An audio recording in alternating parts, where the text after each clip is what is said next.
Bona nit. Granollers destinarà 1,7 milions d'euros en un nou pla de xoc per ajudar les persones i els sectors més afectats per la crisi econòmica derivada de la Covid-19. Tots els grups municipals de l'Ajuntament hi han donat suport en el ple de finals de març. En coneixerem tots els detalls avui a l'Hangar amb la primera tinent d'alcalde de Granollers, Alba Bernusell. I a la secció del dia coneixerem a fons el doctor Joan Cruells, metge i psiquiatre garriguenc. És el director de la Fundació Hospital Asil i durant 20 anys ha estat el responsable mèdic de la Fundació Autisme a la Garriga. Després de 2 dècades ha decidit passar el relleu en aquesta entitat. Amb ell farem balanç d'aquestes 2 dècades i de l'autisme. Com sempre, farem també un cop d'ull a les xarxes socials i parlarem d'altres temes d'actualitat. Comencem.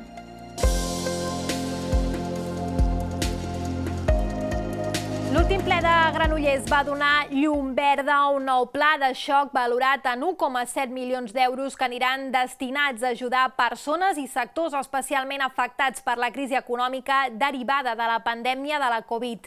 Destaquen partides, per exemple, destinades a empreses per contractacions, ajudes d'emergència social, a subvencions per indústries culturals i creatives o autònoms.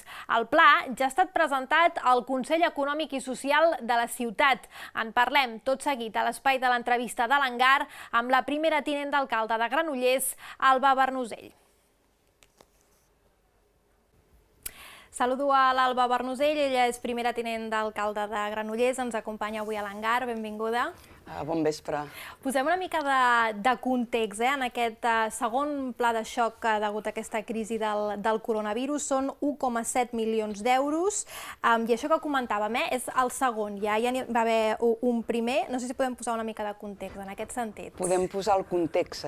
Quan ara farà un any, ja més d'un any, va esclatar la pandèmia i el confinament, just després dels 2 mesos estrictes de confinament, tots els grups municipals, l'equip de govern, però amb tots els grups municipals ens vam posar d'acord per aprovar un primer pla de xoc. El primer ple que vam fer va ser aprovar un pla de xoc d'1,5 milió d'euros per unanimitat, amb els grups municipals i amb el suport i amb l'acord de tot el Consell Econòmic i Social, o sigui, sindicats, grups empresarials, i vam acordar un primer pla de xoc que ha estat en vigor fins ara. I encara hi ha alguna de les mesures que encara s'estan acabant d'executar.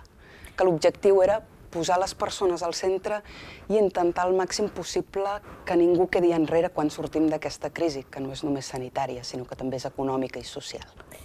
Ara heu vist la necessitat d'aquest segon pla de xoc, que entenc que el procés és més o menys el mateix que ens has explicat en el cas d'aquest primer. En quin moment estem? En aquest moment vam aprovar el romanent, la liquidació pressupostària. Hi havia un romanent i, per tant, del pressupost de 2020 i s'ha decidit aplicar 1,7 milions, com bé deies, d'aquest romanent ja directament destinat a un nou pla de xoc, a un nou pla de mesures socioeconòmiques amb el mateix sentit, la voluntat de posar les persones al centre i no deixar ningú enrere. Per tant, ajuts socials, ajuts a empreses, ajuts a autònoms i a diversos sectors, que ara en parlarem, però sí que això ja ve d'un treball. Des del primer pla de xoc s'ha anat mantenint contacte amb tota la societat, les entitats, les empreses, autònoms, i internament i també en el si del Consell Econòmic i Social s'ha anat valorant les mesures que es van prendre, quines més es podien posar sobre la taula, i també el mateix pressupost del 2021, el pressupost ordinari, ja contemplava reorientacions de projectes, mesures, increments de partides socials o increments en temes de formació, d'ocupació, però a més vam creure que era imprescindible aquest romanent destinar-lo també en aquest nou pla de xoc. Entrem una mica més a fons en aquestes partides, en aquests diversos sectors, diversos àmbits que engloben més quantitat de diners dins d'aquests 1,7 milions d'euros que dèiem. Quins serien aquests sectors que heu volgut prioritzar? Primer de tot, com deia, posant al davant les persones, tenim un increment, una suplementació dels ajuts en emergència social. Per tant, aquells ajuts a subministres, a menjars, a habitatge, a les famílies que no poden arribar a final de mes amb aquests aspectes, no? Suplementem ja partides existents i també amb temes d'ajut a la dependència. Per tant, atenció a la dependència de gent gran i de gent amb diversitat funcional. Per tant, també tota aquella gent que estigui en una situació que es pugui veure reflectida, doncs que pugui trucar a l'OAC, al 010, o entrar a la pàgina web de l'Ajuntament, en l'apartat d'ajuts i oficina virtual d'ajuts Covid-19, que és i pugui contactar, no? I es pugui posar, es pugui informar i es pugui posar en contacte amb serveis socials en aquest cas. I després també hi ha dos àmbits grans, aproximadament d'uns 600.000 euros, una partida de 600.000 euros, desglossada amb diverses convocatòries que sortiran ara a final de mes, que s'han aprovat avui per Junta i sortiran publicades a final de mes, dedicades a 3 dels sectors que més malament ho han passat aquests últims mesos. Molts sectors, però n'hi ha hagut 3 que amb aquests tancaments i amb aquestes mesures restrictives, com són la restauració, el comerç i el sector de la cultura, que hem cregut que s'han vist realment afectats, no? I per tant aquí hi ha unes mesures específiques per a aquests sectors i després una partida més àmplia d'1 milió d'euros, una mica més, dedicada a les empreses i als autònoms, a la consolidació i el manteniment de l'ocupació, a nova contractació de forma més estable o també a les subvencions a l'autoocupació i creació d'activitat empresarial, no? També podrien ser aquestes línies a nivell més ampli. Tots aquests números, ara ens ho explicaves, els heu presentat en aquest Consell Econòmic i Social que existeix a Granollers. No sé si en podíem parlar una mica d'aquest òrgan, per qui no el conegui, una mica qui el forma, no? I quina és la seva funció. El Consell Econòmic i Social és un consell que presideix l'alcalde i la sotspresidenta és la regidora de promoció econòmica, com diu el nom del Consell, que està formada per un representant de cadascun dels grups municipals i també dels sindicats i de les associacions empresarials de la ciutat. En aquest cas ha tingut un paper principal i el va tenir amb la crisi del 2008, amb el que es va posar en marxa i ja van posar en marxa diferents accions, també molt vinculades a l'ocupació i als ajuts socials, la lluita contra l'atur era en aquell moment, i aquesta vegada també, però a més s'hi sumen altres línies. Com deia, en aquest Consell es parla amb els agents econòmics quines són possibles línies presents i de futur, com veuen els sectors, etc. També com veuen les convocatòries. El dijous mateix en el Consell Econòmic i Social, els que hi van participar ho podrien comentar, però també es van acabar de donar alguna volta a les convocatòries de subvencions i d'ajudes, de manera que puguin ser més útils al final a la societat i a les persones. Per tant, agrair també des d'aquí el paper que tenen tots els consells, però sobretot en aquest cas aquest Consell, amb l'impuls d'aquestes polítiques i també d'aquest pla de xoc. Quins són els propers passos ara? Bé, quan podrem començar a veure que es fan efectives aquestes partides i que aquests diners acaben arribant en aquests sectors que comentàvem ara? A vegades a les administracions hi ha processos que són lents, per tant avui s'han aprovat com deia, el ple del mes passat es va aprovar la modificació de crèdit. A la Junta de Govern d'avui s'han aprovat les bases de les convocatòries de subvencions, estan a exposició pública i a finals de mes, i per tant de cara a la setmana vinent, ho explicarem i les dues regidores també entraran al detall de cada una de les convocatòries, perquè jo tot el que t'he explicat després té la seva translació amb convocatòria que sortiran i per tant la gent les pot consultar a la pàgina web municipal o a través del 010 i sortirà el detall de cadascuna. Què s'ha de fer per presentar-se, què s'ha de presentar. També hem intentat agilitzar al màxim els tràmits i el número de papers i que sigui molt fàcil poder presentar-se a qualsevol d'aquestes subvencions. A final de mes sortiran i, per tant, al llarg del mes de maig la gent podrà presentar la sol·licitud i a partir d'aquí, al mes de juny, fer-se efectiu el suport econòmic i el pagament d'aquests ajuts. Aquests 1,7 milions que ara comentaven se sumaran en els 1,5 que explicàvem al principi d'aquest primer pla de xoc que vau fer degut a la crisi del coronavirus. En aquest sentit, em comentaves també que contents perquè s'ha pogut gairebé ja dur a terme més d'un 90%, no? Explicaves? Aproximadament. Ara les xifres exactes estaríem al voltant del 82, amb algunes ja accions ja en curs i per tant estaríem en aquest 90%. Contents perquè són diners i recursos que s'han mobilitzat per anar al final a la gent que ho necessita, a les persones. Les empreses generen també llocs de treball, van cap als seus treballadors, van cap a nova contractació, van cap a aquests sectors. En aquest cas, doncs, per exemple, hi va haver també un suport en el comerç amb diferents iniciatives, un suport també a la cultura amb contractació directa d'espectacles. El suport actual serà directe a autònoms i empreses a nivell cultural, per tant, serà diferent, però el que es tracta és que aquests recursos estiguin en mans de qui ho necessita i qui ho pot fer funcionar, perquè al final l'objectiu és que sortim sense que ningú quedi enrere i puguem reactivar l'economia tots plegats i mirar endavant. Doncs anirem seguint com es va desenvolupant aquest segon pla de xoc. Alba Bernusell, primera tinent d'alcalde de Granollers, gràcies per haver-nos acompanyat. Gràcies a vosaltres.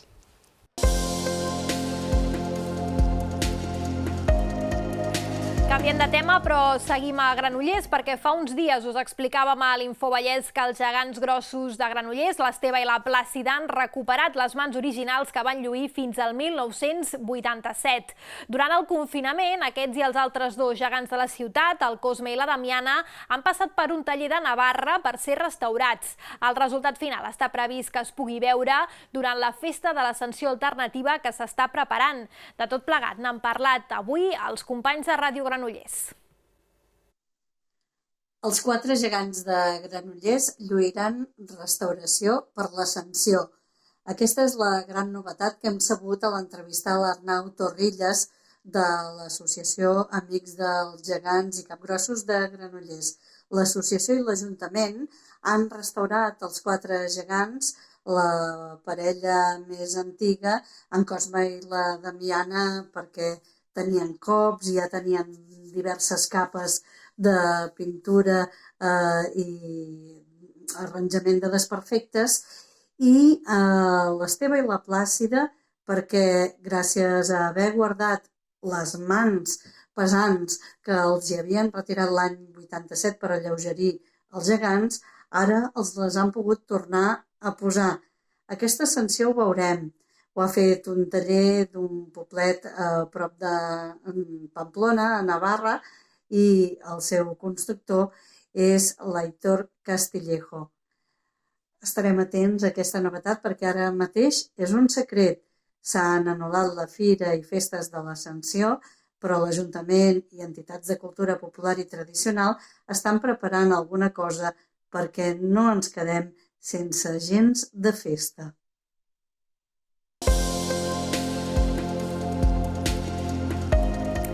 És el moment de la secció del dia. Avui coneixem a fons el doctor Joan Cruells, metge i psiquiatre garriguenc. És el director de la Fundació Hospital Asil i durant 20 anys ha estat el responsable mèdic de la Fundació Autisme a la Garriga. Després de 2 dècades ha decidit passar el relleu en aquesta entitat. La Gemma Permanyer ha pogut fer balanç amb ell d'aquestes 2 dècades i parlar sobre l'autisme.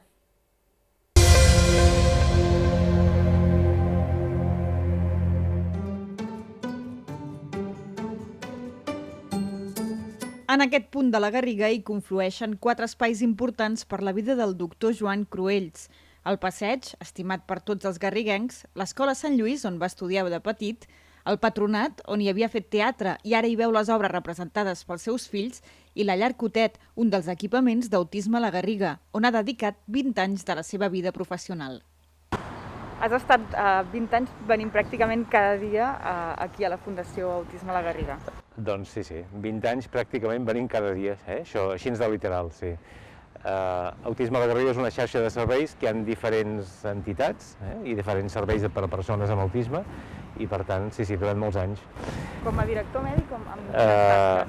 Durant els primers anys va ser com a metge de l'entitat. A partir del moment que el president i el gerent de l'entitat, que era el senyor Roca, va morir, llavors vaig fer el relleu, a partir d'així, i vaig agafar la direcció de la casa, fins al juny de l'any passat, que vaig deixar la direcció, he seguit fent la tasca mèdica fins a final del mes passat. Per tant, ara sí que ja la cosa s'ha acabat del tot. Sí. És un doctor implicat 100% a la Garriga perquè ha compaginat aquesta tasca amb la direcció de l'Hospital Asil de la Garriga.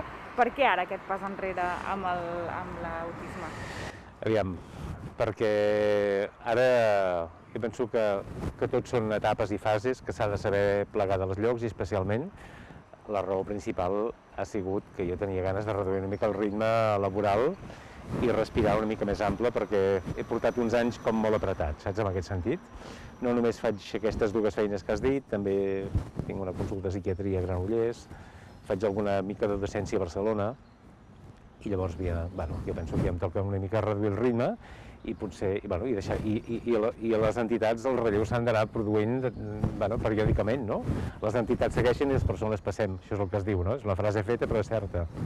Ha estat un relleu preparat també, suposo que després d'aquest darrer any que hem passat a nivell mèdic, tothom, amb aquestes dues entitats també ha estat, suposo que esgotador, no sé si és la paraula. Sí, jo en realitat, sense saber, perquè no sabíem que vindria aquesta maleïda pandèmia, al gener del 2020 vaig comunicar a la Junta la meva intenció de deixar la direcció.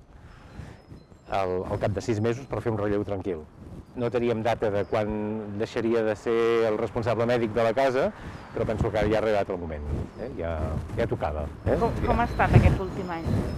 Ha sigut especialment dur, ha sigut especialment dur, tant per les persones afectades que hem tingut de Covid, com per totes les mesures, tota la contenció, tot el confinament. Jo crec que en realitat ha sigut dur per tothom, vull dir que no explicaré res que ningú sàpiga, però el fet de ser una casa gran amb tantes persones doncs fa que a nivell organitzatiu tot sigui molt més complex, no? Els grups bombolla, sobretot els primers temps, quan no sabíem qui estava infectat i qui no, qui era portador asimptomàtic i qui no ho era. Han sigut uns temps realment complicats. De descobriment constant també, perquè estàvem davant d'una situació que ningú sabia què era. D'anar trampejant la incertesa com podíem, amb pocs recursos, sense proves diagnòstiques, com bé sabem, i jo penso que tots hem fet el que hem pogut, en cada moment hem decidit les coses que en aquell moment hem pensat que eren més encertades, i al final, diguem-ne que ha passat el que ha passat, ara en aquell moment tots estem vacunats, estem per tant molt més tranquils i mirant de cara al futur. Són dos col·lectius, tant la gent gran de l'Hospital Asil com les persones de la Fundació Autisme a la Garriga, que vostè hi ha dedicat tota la seva vida. Nosaltres potser ens hi hem fixat ara, arran d'aquesta pandèmia, però al mateix temps han estat els grans oblidats, potser, de tota aquesta situació, no?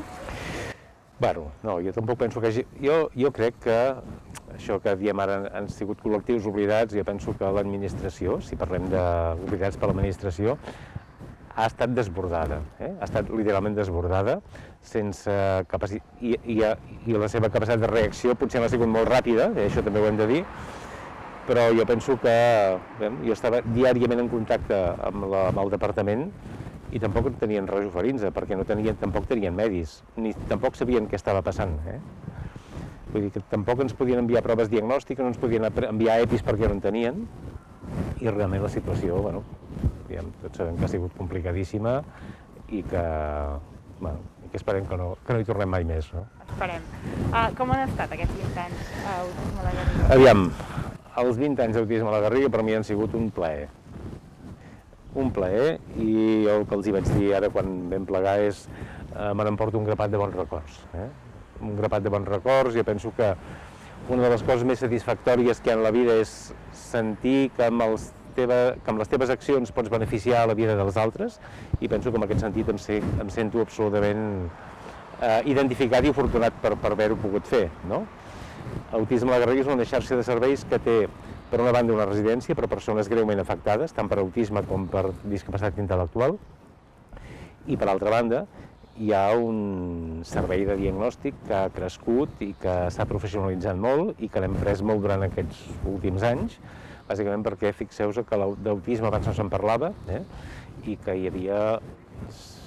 crèiem que hi havia una incidència molt, molt baixa a la població, i a mesura que hem anat perfeccionant les tècniques de diagnòstic i coneixent més bé aquesta condició, doncs hem anat hem anat diagnosticant cada vegada millor i hem pogut, per tant, assessorar i fer diagnòstics molt prematurs que, com més prematur fas el diagnòstic, com més primerenc, millor serà la qualitat de vida de la persona, perquè s'hi poden començar a prendre mesures d'aprenentatge d'habilitats socials, d'estratègies que milloren la qualitat de vida de la persona, i per tant, en aquest sentit, jo n'estic absolutament satisfet.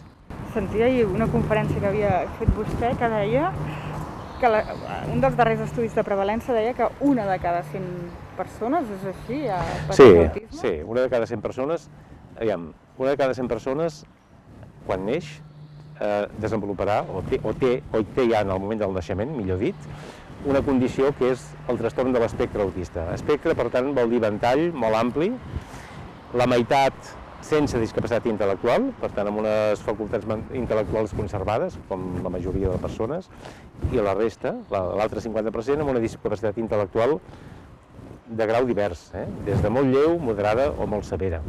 Per exemple, les persones que viuen aquí tenen una discapacitat intel·lectual severa. Però si ara posem el focus en els que durant tots aquests anys no s'havien diagnosticat, que són les persones amb TEA, amb trastorn de l'espectre autista, sense discapacitat intel·lectual, que són persones, per tant, que fan una vida teòricament normal, sense massa suports, però que tenen greus limitacions en l'àrea de la comunicació i de la relació social. Això fa que siguin persones amb pocs recursos econòmics, la majoria d'ells, bàsicament perquè no han entrat o tenen dificultats per mantenir-se en el mercat laboral, amb problemes d'habitatge, amb problemes de solitud, i d'aquestes persones n'hem atès moltes i penso que hem fet una feina, i se segueix fent, evidentment, una feina important en aquest sentit de, com a mínim, entendre què els hi passa. Això és una gran cosa. Fixa't, una de les avantatges, una de les coses que té el diagnòstic amb adults, que tant de bo hagués fet d'infantil, però una de les grans avantatges és que en el moment que els expliques les seves característiques, fan la pel·lícula de tota la seva vida i comencen a entendre el per què. I una de les primeres coses és desculpabilitzar-se. Desculpabilitzar-se perquè no soc ni tan dolent, ni tan inútil, ni tan maldestre, sinó que jo tinc aquesta condició i tinc aquestes limitacions i, per tant, ara les entenc. I entenc moltes característiques de la meva vida. Exacte, sí, i això alleuja les persones, perquè bàsicament es treu un pes de sobre. Amb elles i a les seves famílies. I a les seves famílies, exactament. Perquè hi havia una època en què es culpava les mares d'aquestes persones. Ui, sí. Bueno, diguem-ne que dintre de la història de la medicina hi ha llums i ombres, no? Com a tot arreu. I és cert que durant els inicis, tot això ha passat a la història, evidentment, però es parlava de les mares nevera. O sigui, les mares nevera volia dir mares fredes que no han empatitzat, no han donat prou caliu als seus fills i, per tant, no han après això del contacte, de l'empatia, de la comunicació afectiva, i són nens que no han fet aquest aprenentatge. Ara sabem que és un trastorn del neurodesenvolupament, per tant és una qüestió purament biològica, és el cervell que està organitzat d'una altra manera. No té res a veure amb si les mares, evidentment la relació de la mare amb el nen és molt important, és evident, però no és la causa d'aquest trastorn. Aquest trastorn que deixarà de ser trastorn, espero, deixarem d'anomenar-lo així per anomenar-lo condició, manera de ser, exacte. En lloc de TEA, CEA. CEA, exactament, sí, seria el seu, esperem que sigui així. La diferència entre trastorn i condició per la gent que no estigui acostumada a aquest terme? Un trastorn és, per exemple, un TOC, trastorn obsessiu compulsiu, és un trastorn, és un desordre mental, per dir-ho així, no? És una manera sobrevinguda que m'afecta el meu pensament, la meva conducta i em provoca, té conseqüències clíniques, té conseqüències a la meva vida. Una condició, jo sóc així, jo sóc així i per tant tinc certes avantatges, per exemple, les persones amb TEA tenen una capacitat de memoritzar, de memòria visual extraordinària. L'altre dia una persona em deia és que veig les coses en 3D i m'ho crec, jo no. Tenen una capacitat d'orientar-se amb el temps i amb l'espai, tenen una sèrie de característiques, senten sorolls que nosaltres no sentim, l'olfacte és molt fi, alguns tenen capacitat per discernir sabors d'una manera extraordinària, però tenen limitacions a l'hora de, bàsicament, de comunicar-se, de captar les intencions i els interessos dels altres, d'entendre els dobles sentits, les bromes, els acudits, les ironies, i tot això, evidentment, els dificulta la vida. Creu que el fet de que la Garriga tingui un centre com aquest fa que la població d'aquí potser vagi amb avantatge respecte a altres poblacions pel que fa al coneixement d'aquest? Possiblement. Possiblement perquè aquí a CERAC, l'entitat CERAC, que és la que fa consulta externa, sí que rebem persones de la comarca i de fora de la comarca, i inclús de Lleida, de Tarragona, de Girona, però també ens envien persones, i per tant és molt més proper, els pediatres del Cap de la Garriga, les escoles, a l'EAP, i per tant sí que les persones de la Garriga i comarca possiblement tenen un diagnòstic més prematur, més primerenc que les restes. En aquest sentit sí que és un avantatge, és evident. Estem a punt d'acabar aquesta conversa, però jo volia preguntar-li per un tema que ara dona un surt, que és el balonmano, perquè vostè també va ser de balonmano des dels anys 90, va guanyar la Sobal i les dues EHF. Quin record té d'aquella experiència? Home, un record alegre. Jo era molt jovenet, ja havia acabat medicina, coneixia l'entrenador del balonmano i em va dir el metge ens ha plegat, pots venir durant 3 mesos fins que en trobem un? I vaig dir, doncs, sí, home, sí, jo vinc. 3 mesos. Vaig estar-hi 7 anys. I al final viatjàvem tant que no els podia seguir i vam fer un relleu també, però va ser una època, home, diguem, que m'ho vaig passar molt bé, la veritat. L'has seguint el balonmano o més de... L'he anat seguint a més distància. En realitat ara ja no conec cap jugador, evidentment, ja no conec ningú de la Junta. No, tot això, les organitzacions es van renovant, no? I per tant ja hi estic absolutament desconnectat. Però en tinc molt bon record. Sí. Doncs moltes gràcies per aquest petit passeig que hem fet per aquí al Passeig de la Garriga, per acostar-nos a aquesta Fundació Autisme de la Garriga i molts encerts amb la tasca que encara fa aquí a la Garriga amb la Fundació Hospital Asil. I els projectes nous que vindran. En vindran de nous? I tant que sí. Els podem avançar? No, però sí, però alguna cosa nova farem. Quan una persona és inquieta... Sí, encara tenim corda. Molt bé, doncs sempre tanquem aquestes entrevistes amb una fotografia i la farem. Vale, perfecte.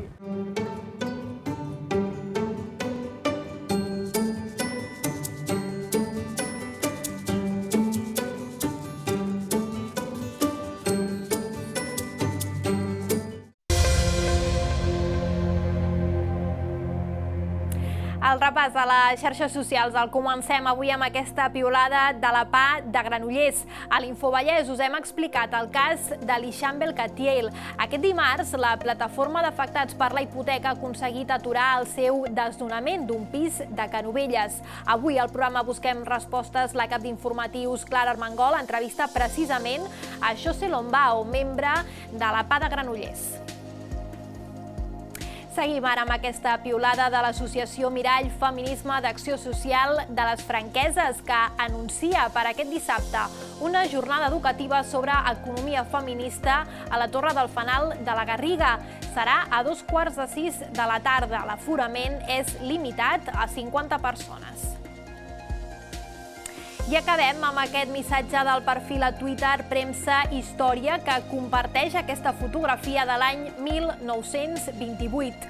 Una imatge que correspon a la presentació d'una màquina trencadora d'ametlles que va ser patentada per Albert Rosàs, alcalde de Granollers, l'any 1930. Doncs així acabem l'engar d'aquest dimarts. Nosaltres tornem demà, com sempre, amb més temes després de l'Infovallès. Bona nit.